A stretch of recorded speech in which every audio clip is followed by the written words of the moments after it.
There are a ton of builds in Destiny, and with Frontiers on the horizon, I asked you all what you thought was the best build for every subclass on each class. Those votes and responses are what sparked this series to life, and I'm making these videos in hopes that they can be used as refreshers for current players and complete guides for new players looking to hop into the game. All of these builds will not be using the seasonal artifact and can be used in any endgame content that you would like to do. So if you want a build to work towards that should last theoretically forever, look no further. Once everything is posted, there will be a total of 18 builds for you to chase after, so if you're curious about another playstyle, definitely be sure to check them all out. I've been working on this project for quite a while, and it has definitely taken a long time, so I really hope you all can enjoy them. If it wasn't for you, series like this could not exist, so I just wanted to say thank you. And finally, if you are new here and enjoying the content, consider doing all the normal YouTube stuff and joining our Discord server. All of your support really does go a long way and is genuinely appreciated.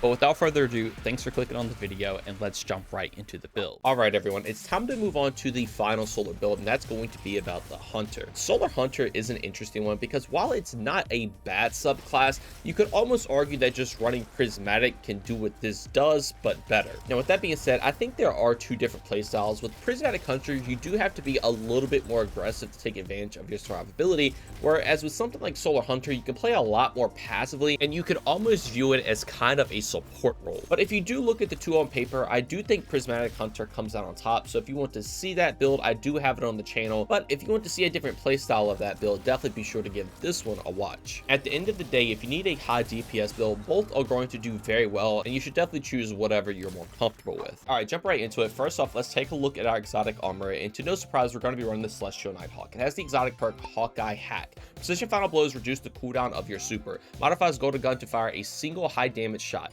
Targets defeated by that shot give you super energy and explode. So Celestial Nighthawk has pretty much just been one of the go-to hunter exotics for quite a long time now, even all the way back in Destiny 1, and rightfully so. The damage that this exotic armor can provide is absolutely insane. You could do a huge amount of burst damage in any boss DPS scenario, which is going to give you more time to do damage with your weapons. So with that being the case, Nighthawk hunters are some of the top DPS classes in the game, but on top of that, if you are just using it to kill any tanky target when you're just doing something like a GM, it's going to refund your super energy back, and you can spam these a lot due to the fact that if you get precision kills, it's going to grant you extra super energy. So overall, you want to spam your super a lot, and your super is going to do a ton of burst damage. Now, like I was just saying in the beginning, this helmet's not only unique to the solar subclass, so if you are running something like Prismatic, even if you're running a different exotic, you can just swap over to Celestial Nighthawk, get this high damage burst shot that we've been talking about, and you'll take full advantage of that part of the exotic even on Prismatic. So as a rule of thumb, if you're not hot swapping to Nighthawk, I would actually recommend running Solar Hunter over Prismatic,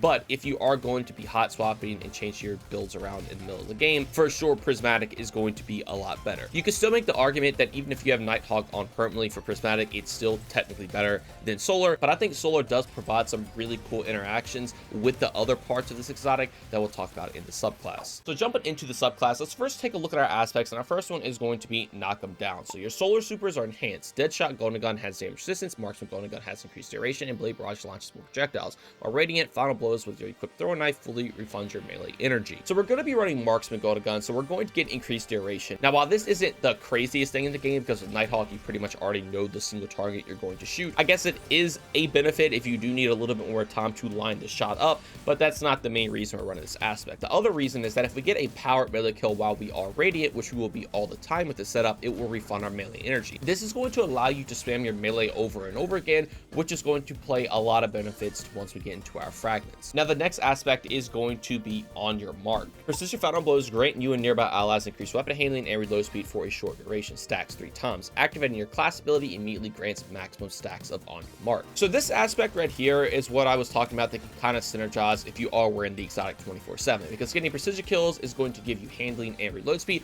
also grants it to your allies, and this build low-key can kind of play more of a support role whereas Prismatic can't. There's going to be a lot of other benefits that we can do with this to actually support our team, and I would argue if you are trying to be more of a support role, it is 100% better than Prismatic. Now, the reason this synergizes is because with the exotic helmet is that you also are going to get increased super energy on precision kills. So this build, you definitely want to go for precision kills. You're getting more super energy, you're granting handling and reload speed for you and your allies, and then you do have the added benefit that if you do use your dodge, which we will be able to do quite a lot, it's going to get this to max stacks immediately. immediately. This is going to be a heavy weapon focus based build, so having that increased handling and reload speed is extremely nice, and it just makes the guns feel a lot snappier to use. Now for the abilities, I would highly recommend running a healing grenade here for survivability. You technically don't have to with some of our fragments, but healing grenade is just very good. You're going to get cured, you're going to get restoration, and you're going to be able to keep this up indefinitely. Next up is going to be knife trick. I like knife trick the best because this is going to apply scorch when you throw it on your target. Scorch is going to be very important. It also does a good amount of damage, especially if you hit all 3 of the knives, and again, you will have infinite amounts of these because of knock them down. Next up is going to be Gambler's Dodge. So when we dodge near a target, it's going to refill our melee ability. This is great if you ever do run out of your knife trick. You can use your Gambler's Dodge, get it back, and you're going to be able to spam these a lot as well. Then finally, obviously, Marksman Golden Gun, like we've already mentioned, so we could play into Nighthawk, so we could just get the huge burst damage and just one-shot pretty much anything in the game. Now, for the fragments, this is honestly where a lot of the secret sauce is on Solar. So first off, we're going to have Ember of Singeing, so whenever we scorch a target, it's going to grant us class ability energy. This is going to be a 400% increase, so your knife trick is going to grant you class ability energy, which is great, and then your class ability can obviously also provide you with the knife trick. But again, you will be able to spam knife tricks all the time if you are getting kills with the knife trick because you'll be radiant. And the way we're going to be radiant is because of Ember Torches. So if we get a power melee hit, we will become radiant. So obviously the melee is making us radiant. The radiant is going to give us 20% increased damage, and we'll also be able to keep that radiant up permanently as well. Now, the really interesting ones that come into play are the final 2. You don't see these quite a lot, but it synergizes so well with this build. So the first one is going to be Ember of Tempering. So whenever we get solo weapon final blows, it's actually going to grant you and your allies increased recovery. So that's another part coming playing into support. So you're granting them handling, reload speed, and you're also granting them increased recovery. But on top of that, whenever you have stacks of this, it's going to grant you increased airborne effectiveness and make a fire sprite on a solo weapon kill. The airborne effectiveness is kind of whatever. It's nice because, you know, going into on your mark just making your weapon feel a lot better. Now you have more airborne effectiveness. Obviously PV, it's not the craziest thing, but the main thing is a solo weapon final blow will create a fire sprite. If you don't know, fire sprites, when you pick them up, are actually going to grant you grenade energy, so you'll be able to spam your healing grenade a lot more. Obviously your melee and dodge are already covered with everything else we mentioned, but now you can spam your grenade a lot more because of the fire sprites. But we can also take advantage of these fire sprites with the next fragment, and that is Ember of Mercy. So whenever we pick up a fire sprite, it's going to grant us restoration. And then the other added benefit is that whenever you revive an ally, it's going to grant you and nearby allies restoration as well. So once again, just another way to play into support. In total, you're giving your team handling, reload speed. You can apply restoration to them. You can also cure them and also apply restoration with a healing grenade. Your power melee can make you and them radiant. And then on top of that, you're also giving them recovery. So obviously there's a lot of benefits going to you, but there's also a lot of benefits going to your team as well. Pretty much everything you're getting is also going to your team. But going back to the fire sprite part, whenever you pick a fire sprite up, it's going to grant you restoration. So you're trying to get the fire sprites because of your grenade energy. You're going to permanently make these because we're always going to be using a solar weapon, and this is always going to be proc. So you're going to have fire sprites up all the time, pretty much the moment they're off cooldown, which again is granting restoration for your survivability and grenade energy for you and your team survivability. And then the final fragment that I skipped over is going to be Ember of Empyrean. So solar weapon or ability final blows is going to extend the duration of restoration and radiant. So the radiant that you get from torches, the restoration you get from the healing grenade, and Ember of Mercy, this is literally just going to be able to be permanent. You're going to always have this damage increase. You're going to always have this restoration on you to make your survivability very, very strong. And all of that, in my opinion, is what gives Solar Hunter a place in the meta. In my opinion, again, permanent restoration, permanent radiant, and then also being able to buff your team like crazy with recovery, handling, reload speed, restoration, and cure, and radiant as well. Now jumping into the weapons for this build, for your special and heavy, it's totally up to you. Just run whatever is currently the meta, you know, boss DPS wise or utility wise, something like Chill Clip on Tenacious, but you for sure want to run a solar weapon. Sunshot is absolutely disgusting with this build. It ad clears like crazy. It makes up for the lack of ad clear with the subclass, and it is going to proc everything else that we've already mentioned in the build.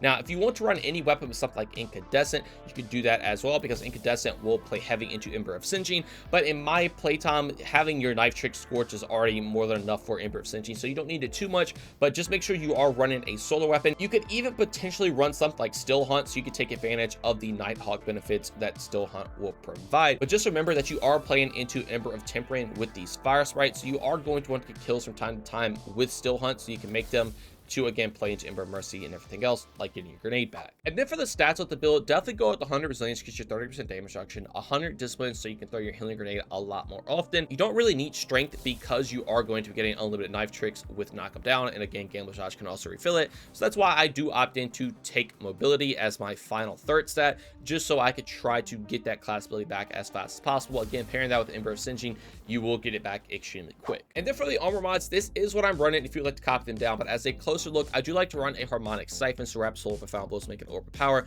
Orb's going to be very good. It's going to grant us armor charge. This also is another way you can help your team out, because you will also make orbs from them. The next up is going to be hands-on, so we get melee kills, we get bonus super energy, and then with dynamo, whenever we use our class ability in our targets, we're going to get bonus super energy. Obviously, you can spam your class ability and your melee a lot with this setup, so you're going to be able to take great advantage of these. However, I do want to point out, if you want to support your team even more, you can take heavy ammo finder and heavy ammo scout. Since you are running something like Sunshot primarily with this build, you're going to be able to make a lot of heavy ammo, and that will also make it for your teammates. Now, next up for the arms, I do like to run a harmonic loader so I can increase your reload speed of my solar weapons. Pairing this with on your mark, you're going to have pretty much every single one of your solar weapons just reload extremely quick, and it's going to make it very, very easy to keep ad clearing. Next up is going to be impact induction and focusing strike. So every cause damage with the power melee, it's going to grant us grenade energy and class ability energy. Since we can spam our melee a lot with this setup, we're going to always be getting these benefits pretty much all the time. And then for our chest piece, always go through resistance mods, just swap these out whatever content that you are going into.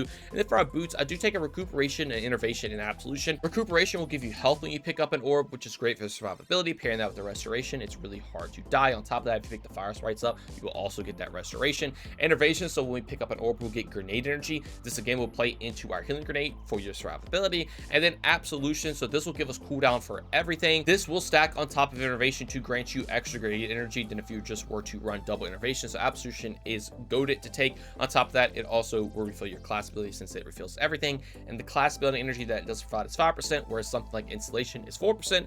So absolution is for sure just the way to go. Then finally, for our class item, I do like to take a bomber, so whenever I dodge, I'll reduce my grenade cooldown. Since my dodge is refilling my melee, now it's also just refilling a chunk of my grenade. And again, we can spam our dodge a lot because of Ember of Singeing. Now next up is going to be powerful attraction, so when we use our dodge, we're going to collect all the orbs around us. Obviously, collecting the orbs is great to grant us armor charge. We're going to be making them all the time anyway, so now we can play into all of the armor mods on our boots a lot easier. And then finally is just special finishers. Whenever we finish an enemy when we have max armor charge stacks, which we will have all the time, it's going to make special ammo for you and your team. Once again, just another way of playing into support on the hunter. You're going to be providing you and your teammates quite a lot with this build, and I would argue that it is also easier to play than prismatic. But once again, if you are trying to go for the best of the best and just hot swap the Nighthawk, I would definitely give that prismatic build a chance. And then like I do at the end of all these videos, I do want to mention the artifact really quick. You don't have to take a single artifact perk for this build to perform well, but obviously if there's stuff that comes around that's going to make the build better, say to do with Scorch or Radiant, Restoration, anything of the sort, Solar in general, it's going to make the build a lot better, and there's nothing wrong with using these. Be sure to come in here and just click on the ones that would make sense. We've had some insane solar artifacts in the past. We're just making your solar weapons just scorch targets on damage, so obviously that would increase this build potency by quite a lot if that ever came back in Frontiers. And then for the absolute final part of the build, this is the Transmog I'm running. Once again, I took advantage of the Ablaze shader, going for a very solar themed look here.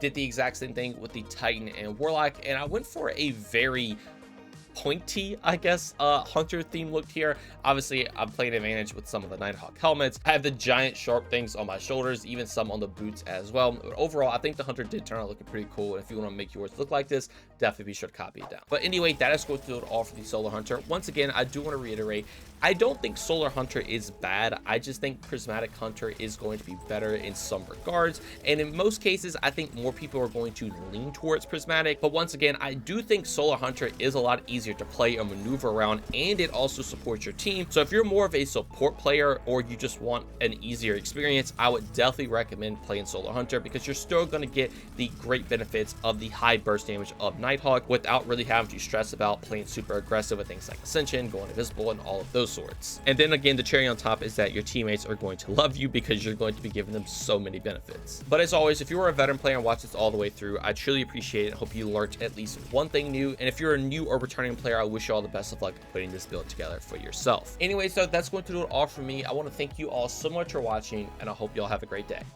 Peace.